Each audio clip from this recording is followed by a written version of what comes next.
بسم اللہ الرحمن الرحیم. In the name of Allah, the Beneficent, the Merciful.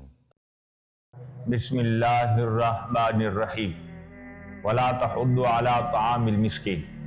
صدق اللہ مولانا العظیم وبلغنا رسولہ النبی الکریم الامین.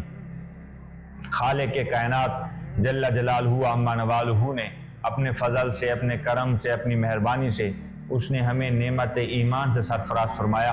دعا کرتے ہیں ہمیں اسی پر استقامت عطا فرمائے. حضور انور نور مجسم شفیع معظم سرور کون و مکان صلی اللہ علیہ وآلہ وسلم نے ارشاد فرمایا کہ صدقہ کرنا اس کی بہت بڑی فضیلت، اور اس کی سب سے بڑی اور اہم بات یہ ہے کہ صدقے کے لیے کوئی شے مقرر نہیں ہے کہ آپ کتنا کریں یہ لازمی ہے. نہیں، ایک نفلی عبادت. انسان کے پاس جتنی فرصت ہو اور انسان کے پاس جتنی قوت ہو صدقہ کرنے کی، اسے بالضرور اسی طرح صدقہ کرنا چاہیے. اب صدقے کی اہمیت کا اور فضیلت کا اندازہ اس بات سے لگائیے کہ علماء کرام ارشاد فرماتے ہیں کہ اگر کسی شخص کے پاس ایک قلم ہو، بے شک وہ ٹوٹا ہوا ہو، اگر کسی طالب علم کو دیتا ہے، وہ طالب علم جب تک اس قلم سے فائدہ اٹھاتا رہے گا، اگر ایک لفظ بھی لکھے گا اور اس ایک لفظ کو اگر کوئی طالب علم پڑھے گا تو گویا وہ ایک ہی لفظ اگر قیامت تک پڑھا جائے گا تو اس قلم دینے والے کو قیامت تک اس کا اجر و ثواب ملتا رہے گا. اب اس بات سے آپ اندازہ لگائیے کہ صدقہ کرنے کی، خیرات کرنے کی کتنی اہمیت. اور اللہ پاک نے ارشاد فرمایا کہ صدقہ و خیرات کرنے کی اہمیت اس سبب سے بھی ہے کہ میں یہ حکم دیتا ہوں، یہ رب نے ارشاد فرمایا کہ ان عمراء کو، ان امیر لوگوں کو اور ان مالدار اشخاص کو کہ وہ صدقہ کریں ان پر جنہیں میں نے مال نہیں عطا کیا. مالک عطا تو نے ہمیں کیا مالدار شخص کو، اور جسے تو نے نہیں دیا وہ بھی تو تیرے بندے، تو دونوں میں سے تو نے ایک کو کیوں دیا؟ تو ارشاد فرمایا کہ یہ مالدار کرنا یہ میری طرف سے ایک آزمائش ہے. میں نے فلاں شخص کو مالدار کیا کہ اس کو، اور دوسرے کو نہیں کیا. وہ جس کو میں نے محروم رکھا اس کا حصہ میں نے اس مالدار شخص کے مال میں رکھ دیا. اب آزمائش یہ ہے کہ جو ہم نے دوسرے بندے کا حصہ رکھا یہ اس تک پہنچاتا ہے یا نہیں پہنچاتا. اب مالدار ہونا یا مال میں اضافت کا سبب بننا یہ اس بات کی دلیل نہیں کہ خالق کے کائنات راضی ہے، بلکہ یہ اس بات کی دلیل ہے کہ اس پر آزمائش ہے کہ خالق کے کائنات نے جنہیں محروم رکھا مال سے، یہ جو مالدار ہے یہ انہیں دیتا ہے یا نہیں دیتا. تو آپ خود اندازہ لگائیے کہ اللہ کے ہاں صدقے کی کتنی اہمیت. اس پر میں ایک واقعہ آپ کی خدمت میں عرض کر دیتا ہوں کہ دو میاں بیوی تھے اور وہ آپس میں ہنسی خوشی زندگی گزار رہے تھے، لیکن چند دن ایسے گزرے کہ انہیں کے حالات خراب ہو گئے اور ان کے معاملات میں تبدیلیاں آنے لگی. الغرض کے لڑائی جھگڑے ہونے لگے.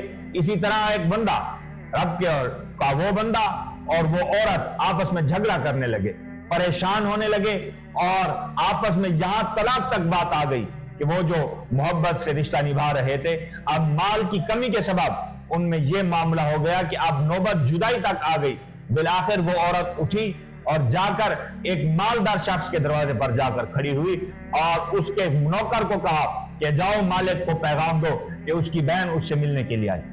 تو نوکر نے کہا کہ میرے مالک کی کوئی بہن نہیں. اس نے کہا کہ میں اس کی بہن ہوں، تم جاؤ جا کر اس تک اطلاع پہنچاؤ.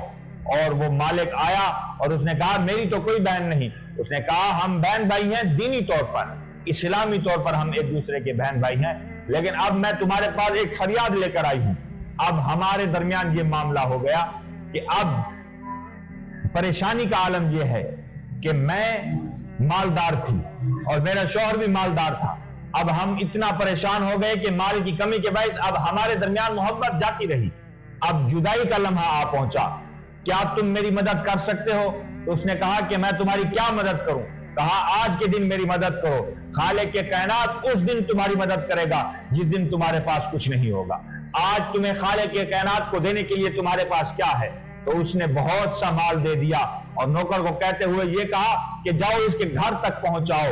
یہ وہ مال ہے کہ روز محشر جب میرے پاس کچھ نہیں ہوگا تو یہی مال میرے کام آئے گا. تو آپ اندازہ لگائیے صدقہ و خیرات کرنا کتنی بڑی فضیلت ہے.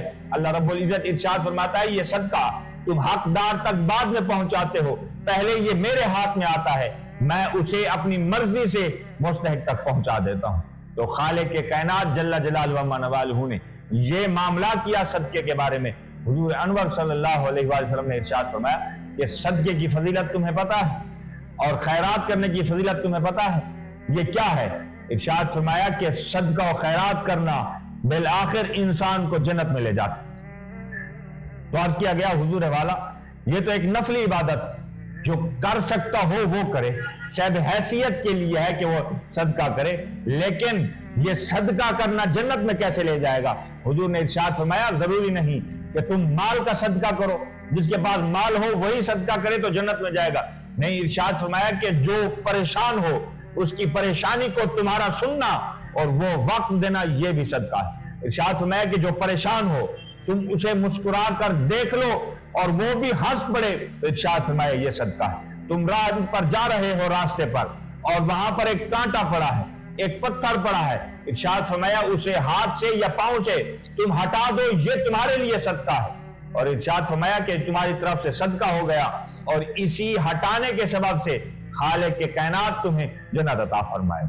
تو اسی طرح ایک شخص صحرا میں گیا، وقت نماز ہو گیا اور قریب اسے ایک مسجد نظر آئی اور وہ سواری پر سوار تھا، اور اس نے کہا کہ اگر سواری کو یوں چھوڑتا ہوں تو کہیں یہ گم نہ ہو جائے اور ڈھونڈنے میں پریشانی نہ ہو۔ اس نے ایک لکڑی لی، اسے زمین میں دبا کر اپنی سواری کو وہاں پر باندھ دیا اور نماز پڑھنے چلا گیا۔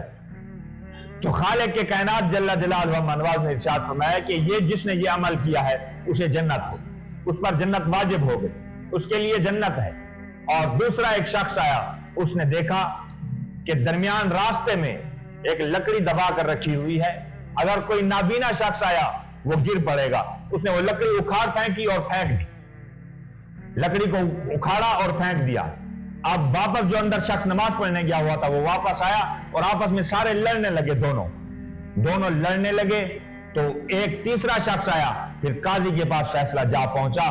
تو اب معاملہ یہ ہوا کہ اس نے کہا کہ میں نے لکڑی دبائی فقط اسی سبب سے کہ یہاں پر اگر کوئی اور مسافر آئے اس کو سواری باندھنے کے لیے آسانی ہو، اور دوسرے نے کہا میں نے اسی لیے اکھاڑ پھینکی تاکہ کوئی نابینا شخص گر نہ جائے۔ تو جب یہ معاملہ پہنچا قاضی کی دربار میں تو یہ فیصلہ ہوا، اور خالق کے کائنات جل جلالہ و منوالہ نے ارشاد فرمایا کہ ان دونوں کے لیے جنت واجب ہو گئی۔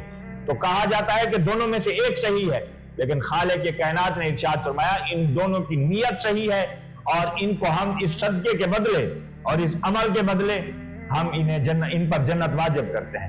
تو آپ اندازہ لگائیے ایک چھوٹا سا عمل کرنا شریعت محمدی صلی اللہ علیہ وسلم میں جنت کا باعث بنتا ہے، اور ادنا جنت انہیں میسر ہوگی جو راستے سے پتھر کو ہٹاتا ہے، کانٹے کو ہٹاتا ہے اور کسی کو مسکرا کر دیکھتا ہے۔